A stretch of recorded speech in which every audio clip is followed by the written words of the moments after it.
Hi, and good evening, and welcome to the Aries full moon. I'm sorry that I can't be with you in person tonight, but I am in, or will be in Mexico at my granddaughter's wedding, and that feels like an important thing. But Deanna and I agreed that I would do a bit of a recording, a bit of a video, talking about what's happening, and especially the Jupiter-Neptune conjunction and a few other things. So this is the Aries Libra full moon, and I describe that polarity as the continuum of personal expression. Mars-ruled Aries is the fiery sign of action, while Venus-ruled Libra is the Aries sign of partnership. Aries initiates and Libra responds. This polarity offers the extremes of domination or acquiescence, leading or following, with the higher ground pointing the way toward partnership and cooperation. As the energy moves back and forth along this continuum, we shift from individual action to joint effort. The goal is the middle ground of taking turns and perceiving strength and talent based on specific situations. So the whole world today seems to be operating under the shadow of war. And Aries is often thought of, Mars, the planet of war, is often thought of as the sign of the warrior. And I shared a link in the newsletter that I sent, excuse me, and you should be able to print that out from an earlier blog on my website if you like. But I also felt like it was appropriate to read it for this occasion because it had a powerful effect on me. The title is The Shambhala Prophecy, as told by Joanna Macy, and she's one of my sheroes.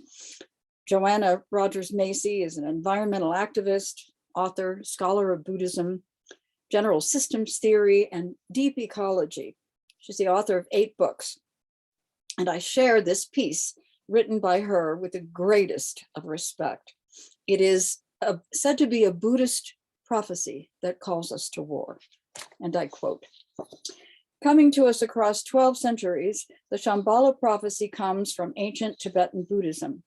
The prophecy foretells of a time when all life on earth is in danger. Great barbarian powers have arisen, although these powers spend much of their wealth in preparation to annihilate each other.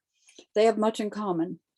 Weapons of unfathomable destructive power and technologies that lay waste to our world, period. In this era, when the future of sentient beings hangs by the frailest of threads, the kingdom of Shambhala arises. You cannot go there, for it is not a place. It is not a geopolitical entity. It exists in the hearts and minds of the Shambhala warriors. That is the term the prophecy used, warriors. You cannot recognize the Shambhala warrior when you see him or her, for they wear no uniforms or insignia, and they carry no specific banners. They have no barricades on which to climb or threaten the enemy, or behind which they can hide or rest to regroup. They do not even have any home turf. Always they must move on the terrain of the barbarians themselves. Now the time comes when great courage, moral and physical courage, is required of the Shambhala warriors. They must go into the very heart of the barbarian power, into the pits and pockets and citadels where the weapons are kept, to dismantle them. To dismantle the weapons in every sense of the word, they must go into the corridors of power where decisions are made. The Shambhala warriors have the courage to do this because they know that these weapons are monomaya, the Sanskrit word that means mind made. Made by the human mind, they can be unmade by the human mind. The Shambhala warriors know that the dangers threatening life on earth are not visited on us by any extraterrestrial power, satanic deities, or preordained evil fate. Instead, they arise from our own decisions, our own lifestyles, our own relationships. So in this time, the Shambhala warriors go into training in the use of 2 weapons. The weapons are compassion and insight. Both are necessary, the prophecy foretells. The Shambhala warriors must have compassion because it gives the juice, the power, the passion to move. It means not to be afraid of the pain of the world, Then you can open to it, step forward and act. But that weapon in itself is not enough. It can burn you out.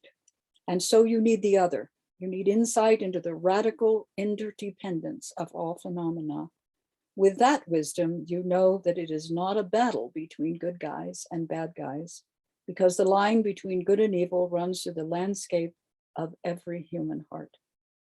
With insight into our profound interrelatedness, you know that actions undertaken with pure intent have repercussions throughout the web of life, beyond what you can measure or discern. By itself, that insight may appear too cool, conceptual to sustain you and keep you moving. So you also need the heat of compassion. Together, these two can sustain us as agents of wholesome change. They are gifts for us to claim now in the healing of our world. Many in the Tibetan lineage believe that this is the time of this ancient prophecy. If so, perhaps we are among the Shambhala warriors. Close quote. When I first shared that, what I think is a couple of years ago, it had a powerful effect on me. And now, as I said, feeling under the shadow of war around the world, it feels like a spiritual call to action. We can make a difference by who we are. As I've shared before, David Hawkins' work with the map of consciousness, we know that the higher states are much more powerful than the lower states, and that we, by virtue of who we are and how we hold ourselves, can make a difference in the collective field. There is no separation. And so to talk about the astrology of the time, I am not going to talk a lot about Easter, even though the full moon happens on the Easter weekend. Easter is the only Christian holiday that's still lunar. It happens on the first Sunday after the first full moon after the spring equinox. And this year it is in April. And it actually happens on the Saturday before Easter is the next Sunday. So the chart is powerful, and I wanted to just speak about Aries Libra. We spoke about that, and Pluto right now at 28 degrees of Capricorn is making a T-square. So intensifying the energy of the opposition in the cardinal signs. And that could cause a release. Full moons often do. Full moons often before have a building up energy that can be released often in terms of dramatic weather. Perhaps it will release something else in the global psyche yet to be seen. In addition to that, in this chart and in the sky, Uranus is conjunct with Mercury at 13 and 11 degrees of Taurus. And Uranus is said to be the higher octave of Mercury. And in a sense, those two planets represent aspects of our consciousness. One, in a sense, our intellect, our lower mind, if you will, and Uranus, the higher mind, where we are capable of connecting to higher insights and higher ways of being in the collective. That conjunction has a sextile from Venus in Pisces, where that planet is exalted. So I would like to see that as the possibility of more noble, loving emotions being informed by higher thought. The thing I wanted to spend a little bit of time speaking about, I won't go on too long since I'm not there in person. Jupiter is conjunct to Pisces right now, conjunct to Neptune in the sign of Pisces at 24 degrees, close to 25 degrees. And it was interesting to me because I looked up the Sabian symbol for that degree. And for those of you who might not know, the Sabian symbols are visual representations of every single degree of the zodiac.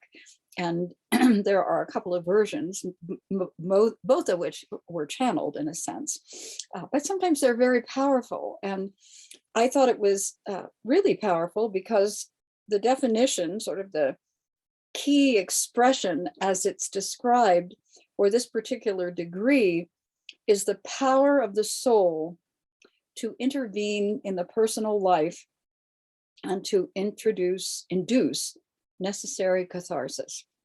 The key word is purification.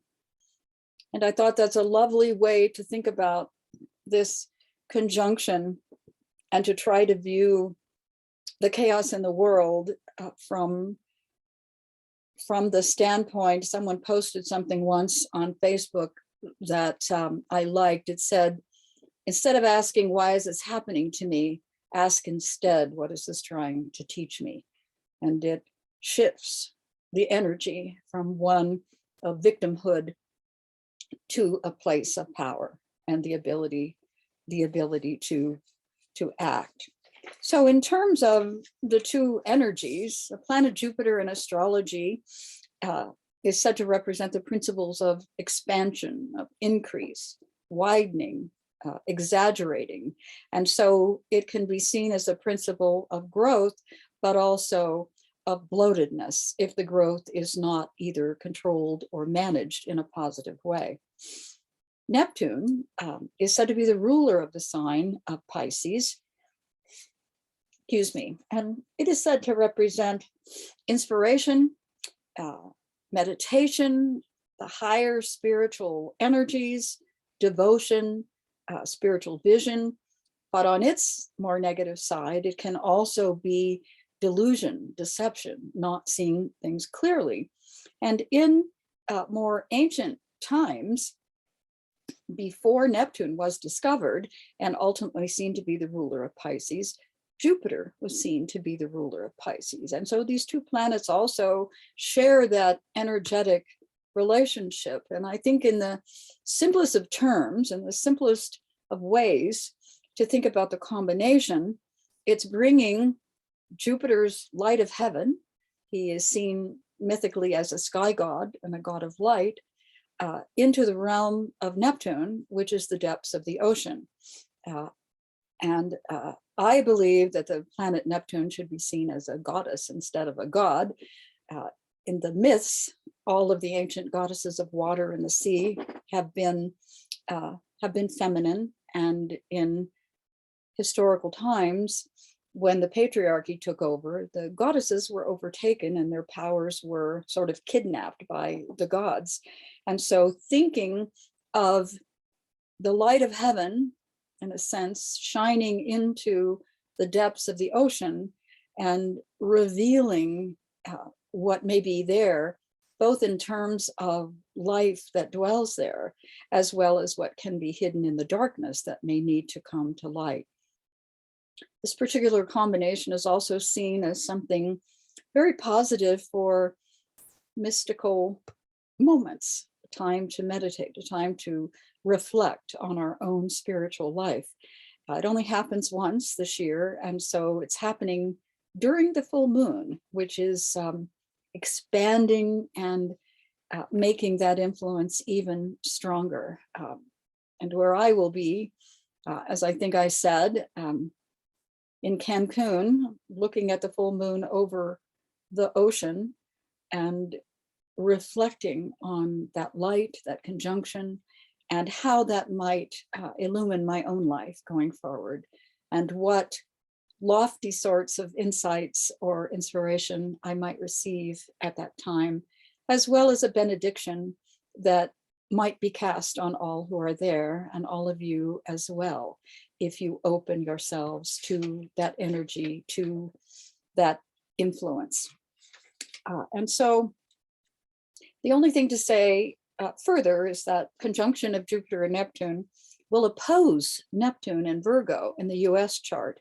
And so it will be interesting to see if anything comes to light as a result of that, and or if it's just a combination of more delusion, more deception. One of the things that seems to be happening in the world, which my friend Dennis Crispon lamented about recently, is the degree to which people do not recognize truth, do not exercise critical faculties of reason. And Neptune may bring that even into a larger exaggeration with this conjunction, or allow some people to have an insight or an inspiration. And so I think that's all I will have to say at this point. Know that I am with you in spirit at the moment when you gather, and that I'll be thinking of you and look forward to being with you again next month for the Taurus full moon. So many blessings, and just know that I am there in spirit.